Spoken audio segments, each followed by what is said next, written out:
American politics.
Every time we vote, we're standing up side by side with the founding fathers, with the men of Valley Forge, with patriots and pioneers throughout our history, with all those who have dedicated their lives to making this a nation of the people, by the people, and for the people. Elections are the lifeblood of our democracy. They're the mechanism by which the American people choose who is going to rule on their behalf and for their interests and welfare.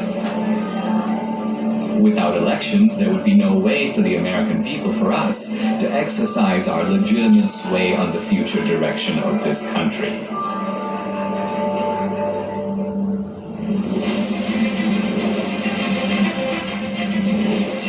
Polls now closed in half the country, and we're getting some interesting results coming in from those battleground states. If you're a Republican, you say, wow. If you're a Democrat, you say, uh-oh. So you see, Donald Trump is now starting to widen his lead. President Trump now with 54% of the vote. The president right now has the lead in the Keystone State. We're going to have a great night, and we're going to have, much more importantly, we're going to have a great 4 years. The 2020 election haunts the American mind. Here's where it gets really bizarre. Fulton County, most populous county, it is Atlanta. They just stopped counting. Nevada, meanwhile, has stopped counting votes. They've all stopped counting for the night. All right, welcome back. This is CNN special live coverage, 10:31 a.m. on the East Coast. Why am I giving you the time? Well, if you managed to sleep last night, things changed. You may have gone to bed thinking this election was headed one way, and then you woke up and you saw things were different. Also overnight, Joe Biden pulled ahead in the state of Georgia. Joe Biden takes the lead in Pennsylvania. Okay, we have an announcement to make. Joe Biden has run for president 3 times, and the third time has turned out to be the charm. One side insists it was the most secure election in U.S. history. Let me begin with one immutable fact. The 2020 election was the most secure election in American history. It was the cleanest election, the safest election, the most secure election ever run. Make no mistake, there has been no evidence of any significant widespread voter fraud. Let me say it again. The 2020 election was the most secure Election in American history. Period. This same side accuses anyone who disagrees with them of perpetrating a big lie or the big delusion. The big lie keeps getting repeated. The big lie is just that, a big lie. And despite a relentless media barrage, the other side remains convinced there was widespread election fraud. What I saw was not a secure and transparent election. Poll watchers claim the Travis County Clerk's Office is locking them out. Last night there was a major software glitch that actually delayed the counting of all of the ballots. To look at election fraud, and I want to look at secretaries of state who illegally changed the voter laws without the permission of their state legislature. there have been numerous attempts to prove election fraud. The van dropping off ballots in the early morning hours of November 4th, 8 hours past the deadline. She said her mother was in a nursing home and did not have the mental capacity to vote. We've obtained video tonight that shows a man dropping several ballots into a drop box. Scottsdale woman pleads guilty to casting a ballot in her dead mother's name. Shows a man buying a registration form for an absentee ballot from a voter, giving him, quote, pocket money, unquote, of $200. Yet courts have refused to consider these cases on the merits. The Supreme Court rejecting an effort by Republicans to reverse President-elect Joe Biden's win in Pennsylvania. The Supreme Court has rejected the Texas-led effort to toss out election results in 4 key states. Even some Republicans dismiss the idea of systematic fraud and call for us to move on. Fraud did not play a role in the outcome of the election. The election was fair as we've seen. We simply did not win the election as Republicans for the presidency. Rather than reject what happened on the 6th, reject the lies about the election, and make clear that a president who engaged in those activities can never be president again. But we can't move on unless we know the truth. Many other issues arise out of the 2020 election. Did the January 6th protesters go to D.C. to mount an insurrection? It wasn't an insurrection, it was a primal scream. To protect the Constitution of the United States! They wanted their elected leaders to adjudicate the claims of election fraud.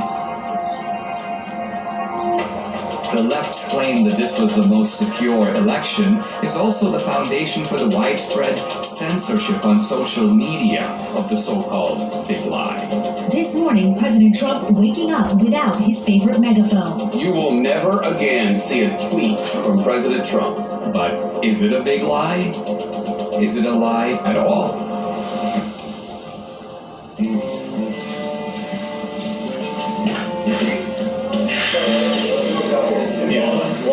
South speed. All right. Everybody got me? Yep. All right. SRP.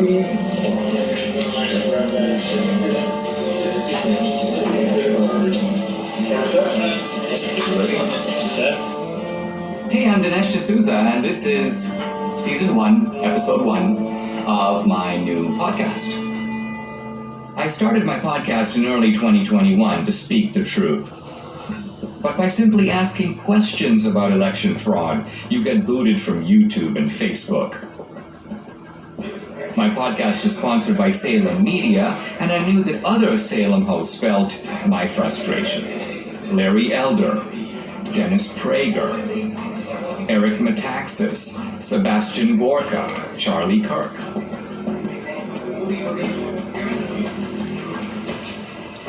Let me begin by asking a very simple question. Do we feel confident or comfortable that we know the truth about what really happened in the 2020 election? I'm agnostic on this question, and I am awaiting more information. What about you, Eric? I think Dennis is a coward. I think, no, honestly, it's almost funny to me that you're agnostic. I think most Americans know that we don't know what happened and are not okay with that, by the way. I'm supposed to believe that a man who didn't campaign or campaign from his basement got more votes than the first black president in America? I don't believe it. Charlie? We have crumbs. We have some evidence here and there, but the picture is far from complete. Larry, in your race, you were asked straight out, right? Do you believe that the 2020 election was stolen? What was your answer, and do you abide by that answer as of right now? My answer was that Donald Trump is in Mar-a-Lago and Joe Biden is in 1600 Pennsylvania Avenue. The lawsuits did not succeed. Do I believe there was shenanigans? Do I believe there were irregularities? Absolutely, and said so. This is probably the most loathed president I've ever seen. I thought Richard Nixon was loathed. I thought George W. Bush was loathed because of the Iraq War. I've never seen the level of vitriol against this man every single day. I think there was a study that found 91% of the news of ABC, NBC, CBS nightly news against Donald Trump was negative. dogged by a bogus 2.5-year collusion investigation. And then on the eve of the election, this Hunter Biden story drops, which shows that Joe Biden completely lied about his lack of knowledge of what his son was doing, and it was suppressed. And even the CEO of Twitter later on admitted that it was suppressed and shouldn't have been. That alone would have altered the election. You add all that up, my point is, this man is so low, I wouldn't put it past the Democrats to do virtually anything to make sure he doesn't get another 4 years. If I believed the president were a Nazi, I might steal an election. If we were Germans in the 1930s, we'd steal the election from Hitler if we could. If I'm that indoctrinated, of course I can justify it. I think it was Jane Fonda who said that COVID was God's gift to the left, right? It wrecks the empirical positives of the Trump economy, but here's the other. It enables a whole bunch of things on the other side to change the rules of the election. So the point is, in a COVID environment, is it not conceivable that Trump could have lost fair and square? I think millions of Americans know something went wrong, and they have little pieces, and no one's really put it together. They know that there was injustice. They know it in their gut. They know it through the bellwether counties where Donald Trump won almost every single one of the predictive counties that show who's going to be president. And then they also know it where they went to bed thinking Trump was going to have 4 more years, and they woke up with the exact opposite. We have an individual who could fill a stadium with 60,000 supporters in 24 hours. Vice an individual, you know the famous photograph of the 6 empty circles at a Biden rally. We have an incumbent president who received more votes than any other incumbent president in American history, who actually got 10 million more votes than he did 4 years prior, and who received more support after 4 years of being called a racist and a white supremacist, more support from the Hispanic and black community than any Republican president since the 1960s. And he was beaten by a machine politician who couldn't speak clearly, who on the campaign stage would confuse his sister with his wife. It just stinks. Now, is it possible that the very success of Republicans down ballot, I'm talking about Republicans running for the House, running for the Senate, running for other races, the fact that the Republicans as a party did pretty well, but Trump lost, doesn't that work the other way and undercut the idea that there was systematic fraud? It's an anomaly, because if he really, when a president really loses, he has tails. What is it called? Coattails. Coattails. And the down ballots lose. But they won. Why didn't they cheat on all of those? Why didn't they cheat in Virginia with Youngkin? And who's to say they didn't cheat? Not all attempts at cheating succeed. You're right. Another question. In the Republican Party, I keep hearing people who seem annoyed at the revisiting of the 2020 election. Their attitude appears to be, let bygones be bygones. Let's just move on. I think the reason that many Republicans are saying let's move on is because bold accusations require bold evidence, and they haven't seen it. And because they know how vulnerable they are and how much they're going to be bashed. Well, yeah, you're called a sore loser. You're called a conspiracy theorist. The people who say that, let's move forward, are people in the elite who see Donald Trump as an anomaly. You will not win in any district in this country because you have said that the 2020 election was a fraud. And if they can't win on this issue, then don't use it. Well, it doesn't have to be the only issue, but their unwillingness even to speak up about it, I think, is despicable. Show me the proof, and I'll bet you they do speak up, just like I will speak more. And I'm not running for office. But I have not gone on board of, I know for a fact this was a fraud. Show me the money.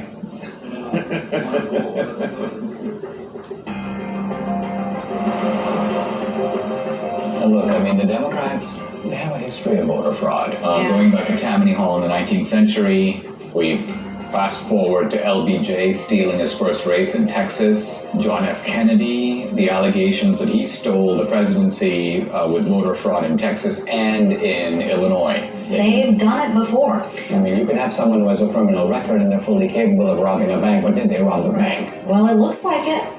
What does our friend Catherine think about all this? Catherine's been a little quiet, but I think that means that they're working on something. I think that you should give her a call and see what she thinks. Hi, I'm Catherine Engelbrecht, founder and president of True the Vote.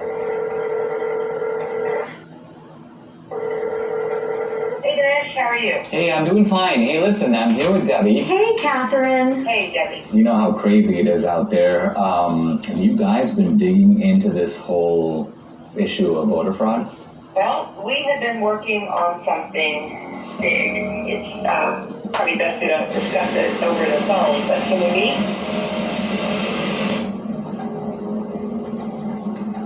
I've been working with Greg Phillips. I don't know if I've ever introduced him to you, but he has a deep background in election intelligence. He's worked projects all over the world. He's a massive 30-year